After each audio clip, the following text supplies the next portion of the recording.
الله زما د ایم پی نیوز مینوالو ملګرو یو پیره ستاسو په خدمت کې بیا ثاني باچا او لالاجي او تاج محمد خان او محمود غریب او امجد علي روان دي په سفر د یو داسې ولې ځای چې شاید تاسو به لیدلی بعضې ملګرو روډ له پکې راځو خو لاول چې دی تاسو د دې دا نظارې وښئ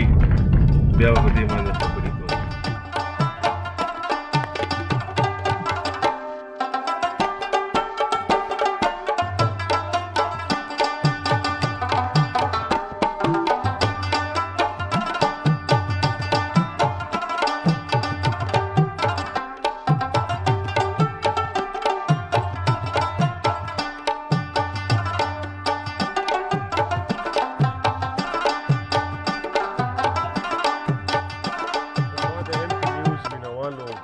مسافر پښتانه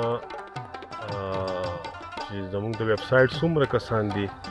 نو د هغوی دپاره چې دی نو دا یو داسې څیز ما تاسو ته نن دا ځای وښو تاسو به مخکې هم لیدلی یي لړم دا موږ چې راوختو دا سفر کم چې زموږ سره تاسو یعنې ګورئ او د ښکته ځای نه زموږ سره تاسو یئ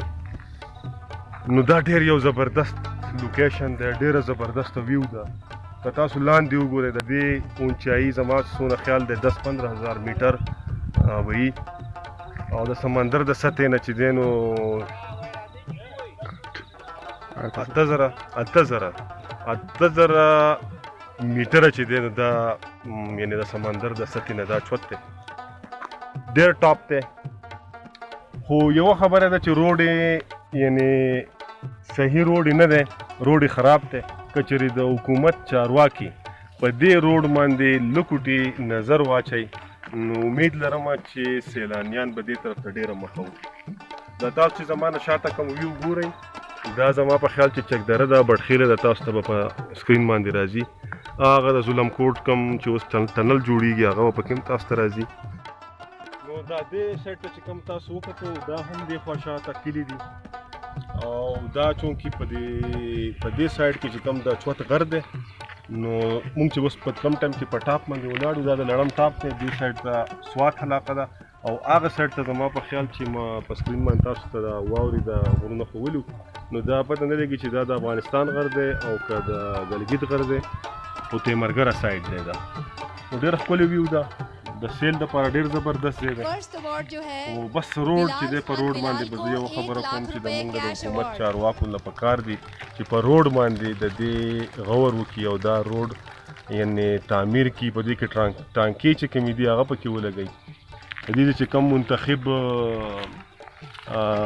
ایم پی ایګان دي ایم این ایګان دي هغوی ته زما سپیشلي خواست دی چې په دې باندې خامخا نظر واچوي نو دا به زموږ د ټوریزم دپاره ډېر یو ښه سپاټ او خلک به ډېر انجوای کوي نو زما سره چې دی نن زما کیمرمین چې دی نو هغه امجد علي دی چې د کیمرمین دغه هغه پوره او اوس په انشاءالله موږ خپل اختتام په دې ځای باندې کوو